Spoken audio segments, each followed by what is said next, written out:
Hello, and welcome to another concept for living the best life. Absolutely the best life that you can. And so we're going to really enjoy this concept because it might be something that you're familiar with. It's a movie called It's a Wonderful Life, and it was made in 1946. And the story goes that it's about a man named George Bailey who was a good man of character, who truly wanted to be a blessing to his neighbors and his community, which was called Bedford Falls. George wanted to travel and see the world. And that's what he told everybody. Man, I'm leaving this old town and I'm going to travel the world. But his father owned a savings and loan business, and he was hoping that George would take over the family business. He told his dad that he cannot stay here in this small town. He was going to explore and see the world.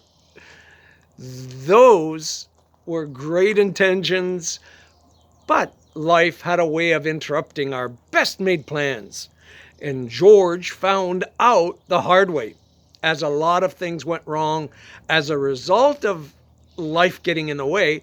George Bailey was very discouraged and depressed. And when he reached his lowest point, he cried out loud, "If you're up there and you can hear me, please show me the way." Jesus was up there and could clearly hear him pleading with his Creator. And Jesus wanted to show him the way and let George know he was up there. So he sent him a guardian angel named Clarence to help him and show him the way. George told the angel that he wished he was never born. The world would have been better off not having a George Bailey. At that point in the movie, Clarence thought, that is it. That is the answer. That would be the help that George needed. And so Clarence declared, "George, you have been given a wonderful gift. You get to have a chance to see how life would be without you." Of course, George didn't understand what he meant by that. So they proceeded to show how other people's lives would have turned out without George Bailey. The power of touching and blessing lives in the town of Bedford Falls was a life lesson to be learned for George and us today as well. George was very shocked at first when he really didn't understand what Clarence was doing. So they proceeded through the town and meeting up with people. Apparently, George did know their names and was very familiar with the people that they were meeting up with. However, the town of Bedford Falls did not recognize him as George Bailey. George said, "This is something screwy around here. Why doesn't everyone know me? What's going on?" And then the guardian angel Clarence said, "The people don't know you because there is no George Bailey, just as you had wished that you've never been born." They eventually came upon a huge tombstone in the graveyard. And quickly, George bent down and brushed all the snow away. And it read, "Harry Bailey," who was George's younger brother. George couldn't believe his eyes and told his guardian angel that Harry can't be dead because I saved him from drowning in freezing water when the ice broke and Harry fell in. Clarence replied, "No, George, you never existed. You weren't there to save him in the freezing water, and now your brother Harry has died. He died when he was 9 years old." To which George quickly and passionately responded, "My brother Harry went to war and received the Congressional Medal of Honor for saving his whole platoon on that boat that day." Again, Clarence reminded him, "No, George, you weren't there to save your brother. Therefore, your brother passed away and wasn't there to save all those men on that transport."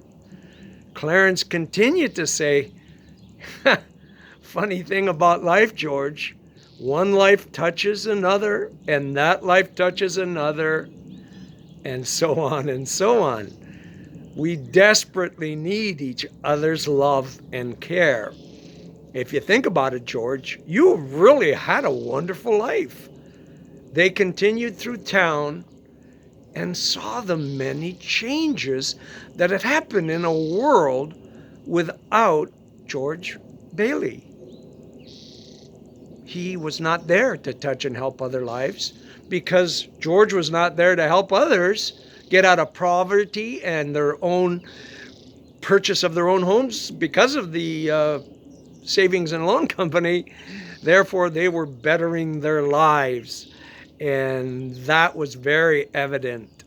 Saving his brother's life so that he could save other fellow soldiers on that ship and so on.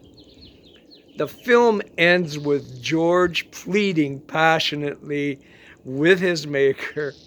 Please, please, I want to live again. I don't care what happens to me. I just want my wife and children back. Please let me live again. I want to live again. And that was very moving. If you watch that movie, I mean, every Christmas they show it.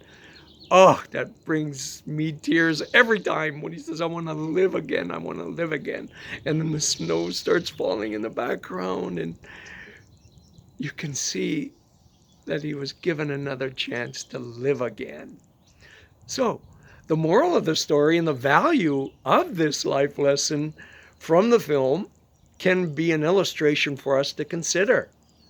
Are you, like a George Bailey, depressed and discouraged about how your life turned out? Does your life have meaning? Is your life worth saving?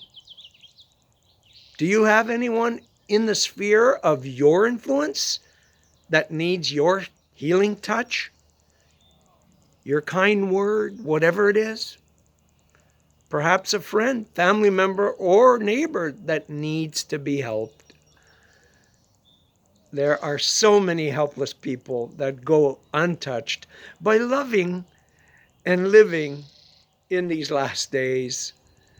Would you consider being a part of a guardian angel for the George Baileys in your life and in your community?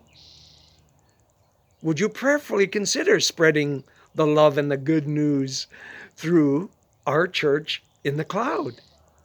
Everyone deserves to know and understand the meaning to their lives, especially before they leave this planet and go to the afterlife. Once people learn and understand the meaning to their lives, they will also be able to spread the good news of Jesus to their personal sphere of influence in their community.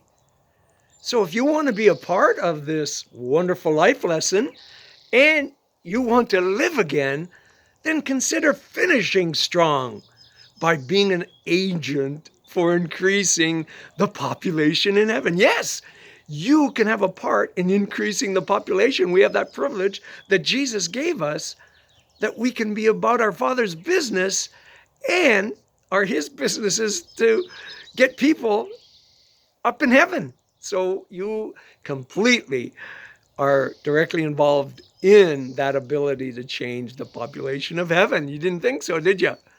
Well, you can be actively spreading the good news without even having to say a word. I mean, really, what have you got to lose? You never know until you try.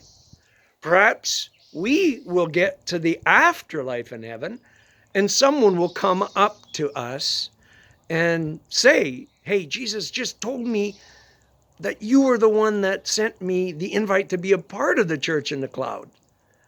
I went to the website and watched the concepts for living the best life.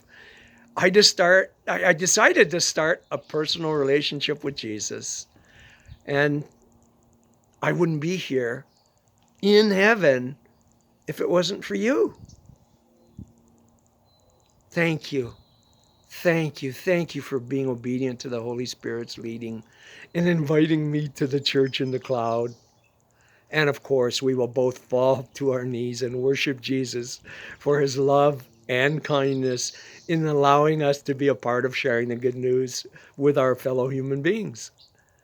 So, by our involvement in a personal touch, we can affect someone's eternal destiny in the afterlife. Wow. Can that possibly be? How can we affect someone's eternal destiny in the afterlife? Well, now you can consider it. You can actually change someone's eternal destiny by allowing yourself to be used of our Creator in spreading the good news. And it's through this format right here at the Church in the Cloud. You can be an active participant in spreading the good news. And really, you don't have to say anything, because I'll do all the talking for you. All you have to do is pray who to send this life lesson to, this concept for living the best life, and then you click on it, and then you, by faith, you send it out, and someone will receive it. They will look up the website, and then they too will have a choice and a decision to make through one of these concepts for living the best life. They too can say, yes, I want a personal relationship with my Creator Jesus. And then, of course, all of heaven rejoices. They throw a big party. It's just exciting that they're so excited about everyone that falls to their knees and just repents of their sins and wants to be born again. I'm just excited to be a part of that. And if you want to be a part of the Church in the Cloud, please, let's lock arms together and let's spread the good news, because you never know who the George Bailey you might be.